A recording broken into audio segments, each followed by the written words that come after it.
J'interpelle la conscience nationale ce matin sur la chimère appelée la couverture santé universelle. La couverture santé universelle, qu'est-ce que c'est? C'est un mécanisme de facilitation des soins à travers lequel l'État rend les services de santé accessibles à la grande majorité de ses populations. L'État trouve des moyens de service des urgences de l'hôpital de district de Garoua-Boulaye qui sont ensuite réinjectés dans le système de santé afin de bénéficier au plus grand nombre des citoyens. Au pays de Paul Biya, c'est depuis 2015 que le projet a été annoncé à grand renfort de publicité par le gouvernement. 6 ans après, et alors que la pandémie du Covid-19 a exposé la fragilité du système sanitaire camerounais, les pouvoirs publics marquent le pas sur place avec un projet présenté officiellement comme l'une des grandes priorités du septennat 2018-2025.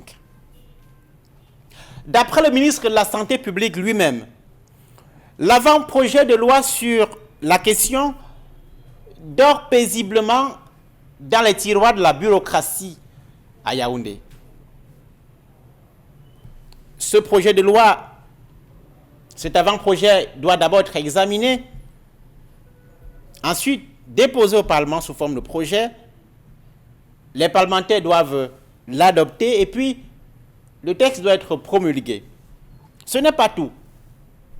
7 décrets d'application nécessaires à l'entrée en vigueur de ces textes de loi doivent être aussi élaborés. Mais évidemment, qu'il ne faut pas croire qu'après ce dispositif législatif et réglementaire, on sera sorti de l'auberge. Que non. Tenez, si on s'en tient aux déclarations du ministre de la Santé publique, le Cameroun aurait déjà sa couverture santé universelle. Car, en fin d'année 2020, Manaouda Malachi jurait la main sur le cœur qu'au premier trimestre 2021, ce système démocratique de prise en charge des malades serait déjà en vigueur au Cameroun. Mais à la vérité, l'affaire ne va pas comme sur les roulettes, comme on tente de le faire croire. Il y a derrière de grosses luttes pour le contrôle de l'enveloppe de 1300 milliards de francs CFA que la mise en œuvre de la couverture santé universelle va mobiliser. Une bataille qui se voit par le choix de l'entreprise devant mettre en œuvre le projet au Cameroun.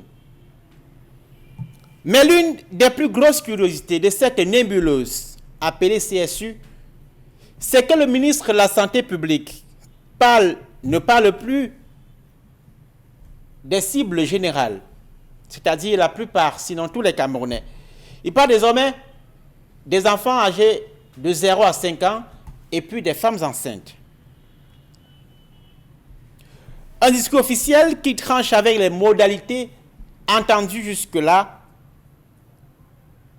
soit, en tout cas, quel que soit le bout par lequel on prend cette question, les interminables tergiversations, l'inertie, les batailles d'intérêts qui embourbent la mise en œuvre de la couverture santé universelle au Cameroun